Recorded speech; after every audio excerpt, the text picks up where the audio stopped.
Now on this video I'm going to show you that this customer's been having the problem every time it snows it leaks, and what's been happening is the snow's been building up on this dry-ridge system and not been blocking up the little water channels, and water's been getting in. This matting is all wet, and it is quite a large gap in between each one, but the problem is the snow's blocking the channels up and it's not letting the water out.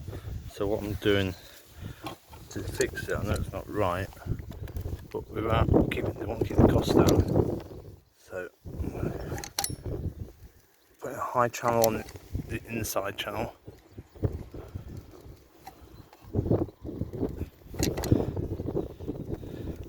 So what happens is when I put the ridge on, it's going to swash into that and make a watertight sill. But it's still airflow underneath on these little vents, so it's not blocking the air either. But it'll just stop the water from backing over. I'll put the ridge on now.